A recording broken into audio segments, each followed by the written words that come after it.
വിദേശ നിക്ഷേപത്തിൽ കേരളം 10ാം സ്ഥാനത്തെന്ന് വ്യവസായ വകുപ്പ് മന്ത്രി പി രാജീവ്. എറണാകുളത്ത് കേരള അഡ്വർടൈസിംഗ് ഇൻഡസ്ട്രീസ് അസോസിയേഷന്റെ സംസ്ഥാന സമ്മേളനം ഉദ്ഘാടനം ചെയ്ത് സംസാരിക്കുകയായിരുന്നു മന്ത്രി. വ്യവസായ രംഗത്തെ വിദേശ നിക്ഷേപത്തിൽ കേരളം 10ാം സ്ഥാനത്തെന്ന് വ്യവസായ വകുപ്പ് മന്ത്രി പി രാജീവ് പറഞ്ഞു. എറണാകുളത്ത് കേരള അഡ്വർടൈസിംഗ് ഇൻഡസ്ട്രീസ് അസോസിയേഷന്റെ സംസ്ഥാന സമ്മേളനം ഉദ്ഘാടനം ചെയ്ത് സംസാരിക്കുകയായിരുന്നു അദ്ദേഹം.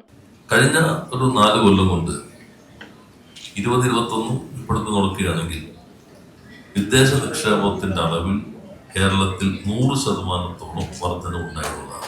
പഞ്ചാബ്, ആന്ധ്രാപ്രദേശ് തുടങ്ങിയ സംസ്ഥാനങ്ങളെ പിന്തള്ളിയാണ് കേരളം ഈ നേട്ടം സ്വന്തമാക്കിയത്. കഴിഞ്ഞ 4 വർഷം കൊണ്ട് വിദേശ നിക്ഷേപത്തിന്റെ കാര്യത്തിൽ കേരളത്തിൽ 100% വർധനവുണ്ടായതായി കേന്ദ്ര സർക്കാർ കണക്കുകൾ സൂചിപ്പിക്കുന്നതായും മന്ത്രി പറഞ്ഞു. നിക്ഷേപ സംഗമത്തിൽ പ്രഖ്യാപിക്കപ്പെട്ട സംരംഭങ്ങൾ കൂടി വരുമ്പോൾ ഇക്കാര്യത്തിൽ വലിയ മുന്നേറ്റമുണ്ടാകുമെന്നും അദ്ദേഹം അറിയിച്ചു. ഉദ്ഘാടന സമ്മേളനത്തിൽ KAIA സംസ്ഥാന പ്രസിഡന്റ് G. രമേശ് ബാബു അധ്യക്ഷത വഹിച്ചു. Mayor advocate M. Anilkumar, VKC Mammad Koya, PV Sreekumar, Venpakal Chandramohan, Rajesh Kumar, Madhavan, P. Mohanachandran, TA Sebastian, VB Balraj തുടങ്ങിയവർ സംസാരിച്ചു.